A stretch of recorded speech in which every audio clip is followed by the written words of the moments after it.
This is Mr. Christopher from Funkatopia, and I have on the phone with me right now Mr. Ron Eisner from the Resolvers. How are you, sir? Excellent. I'm great. Thanks for having me. For those who are not familiar with you, kind of give them a little bit of the rundown of what they can expect when they come to see you. Okay, so the band is a 10-piece ensemble that mixes Jamaican music and New Orleans style music. We like to call the style big band reggae, and it's rooted in reggae, roots reggae, lovers rock, but also has very much elements of funk and rock and jazz. And it's a lot of fun, party, dance music, a lot of energy, a lot to look at on stage. There's kind of a big horn section, three of us sing, different songwriters in the band. It's, pretty interesting and diverse group. Yeah, I was listening to some of the stuff that you guys do, which is I guess at one point in time you had an EP. What was the name of it? Was it Big Band Reggae? Is that what it was called? Yeah, that was the name of the EP we released in 2012. Yeah. Right. Now, how often do you guys play? For those that don't know, there's a cover of a Pink Floyd song. Tell us a little bit about why you decided to go down that road. Well, really it was because it's a fan favorite, and we've been doing it for such a long time. And so everybody asked us to record it, and release it. And that's why we kind of just put it in there. It's one of those songs that's been with us for a long time because it just works really well live, and a lot of people just asked us to do it. So we really did it as a fan favorite. It wasn't like any statement or anything like that. And also we know that it's you have Dub Side of the Moon already did that song in the reggae style. But, we kind of do it our own version, and we kind of felt like we wanted to put it in there because the people that have been following us for a long time kept asking us to do it. So really, that's what we did. We caved into the pressure. Yeah, and we didn't mention the name of the song, but it's Breathe is the one that they do. It's such a great song. I'm personally a big Pink Floyd fan. I had a huge impact in my musical life, so I just never get tired of it. Yeah, I don't think there's anybody out there that Pink Floyd didn't have an impact on. There's a certain bands that are out there that everybody takes influences from, whatever that may be. Right. It's been a while since you guys have put out a new album. You have something new coming up? We do, yeah, we do. We went in the studio a couple months back, and we recorded about 10 tracks in one night, in one session. 11 musicians were recorded live at the same time, which was an amazing experience. We got ready for that session.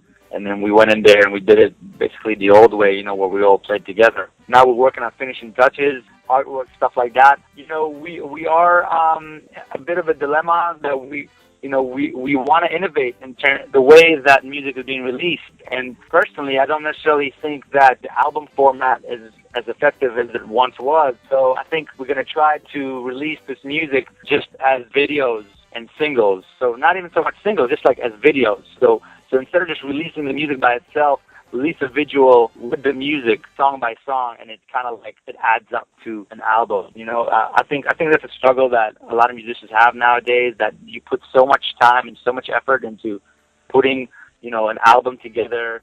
It can take over a year. It could take a long time to put all that music together and record it, and then make sure that it's packaged right and all that. And then you put it out. And because of the amount of stuff that's being released every day by so many great artists, it doesn't have as much shelf life as it used to be. So now, in my opinion, to get more of an effective release, you kind of got to release it over a longer period of time rather than like just one release date, which we have already 2 in the works. So as soon as the first video comes out, we're going to release that, and then work on the next video and release the next song. And I think that's going to be our release strategy for the next coming year. When you're talking about doing, production on some of these, videos. Videos take, just like you said, actually recording the audio of it takes quite a bit of time.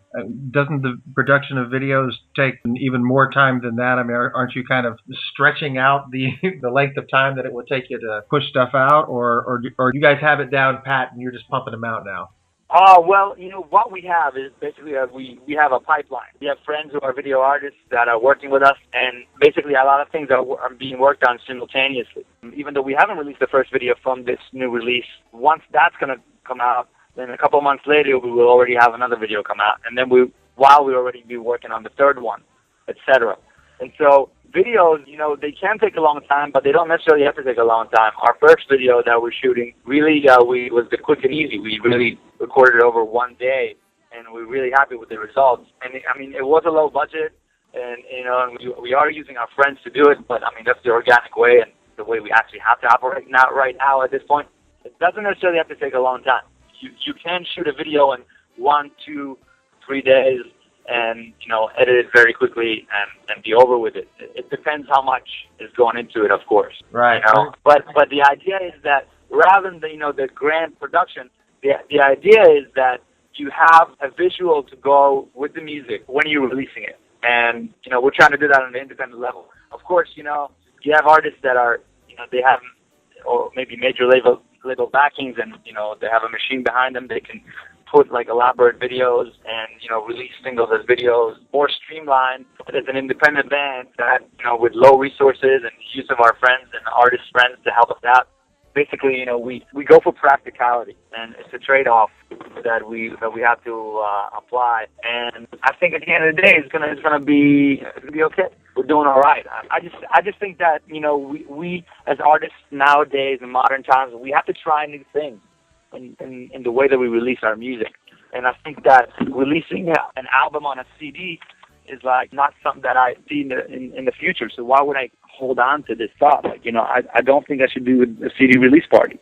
Do a party, do an event, okay, but call it a music release, not call it CD release. I don't even want to press CDs because, I mean, I don't buy CDs anymore. Why would I expect my fans to buy CDs if I don't buy CDs? The video is something that lasts, and I mean, when you have places like Vimeo and YouTube that are out there that are constantly pushing video, and the shelf life is obviously much longer than an MP3 or actual audio. So you're right, yes. I mean, because until terrestrial radio picks up some of the music and some of the, you know, the genre of music that we all want to hear, with, you know, some of the funk fusion stuff and just funk in general, and stop playing this pop garbage, very improbable that anybody's going to hear our stuff anyways.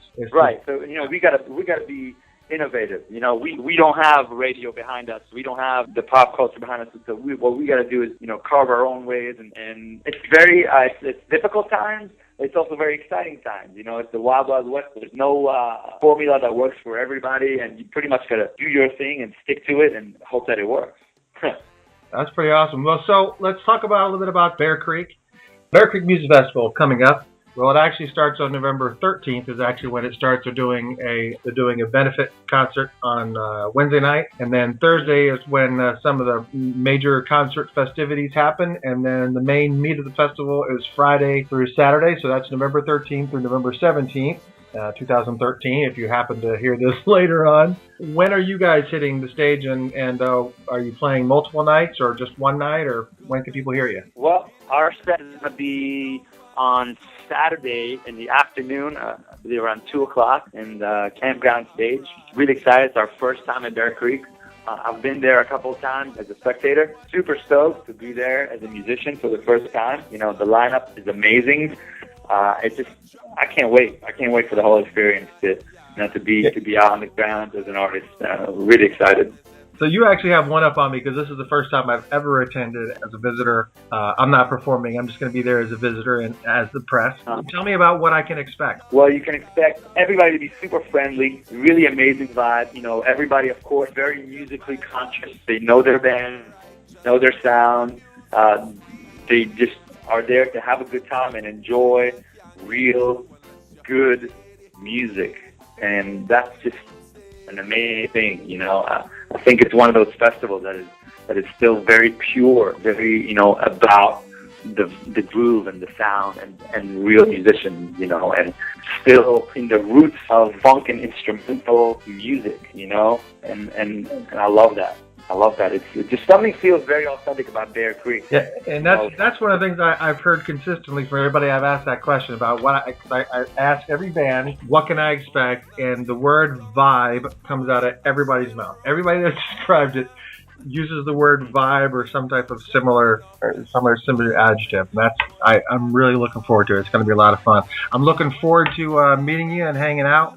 For those that don't know, Ron, why don't you tell them what your website address is if they want to find out more information about the band? Yeah, sure. We can. You can find us on theresolvers.com and every social media network out there: Facebook, Twitter. And you just Google The Resolvers and you'll find out more about us. Thank you very much for having us on your show. And as well, I'm looking forward to meet you and checking out the vibe. Yeah, absolutely. Well, I will see you at Bear Creek next week, and thank you very much for your time, Ron. Once again, it's Ron Eisner from The Resolvers, and this is Mr. Christopher from Funkatopia signing out. See ya. This is Ron Eisner from The Resolvers, listening to Funkatopia.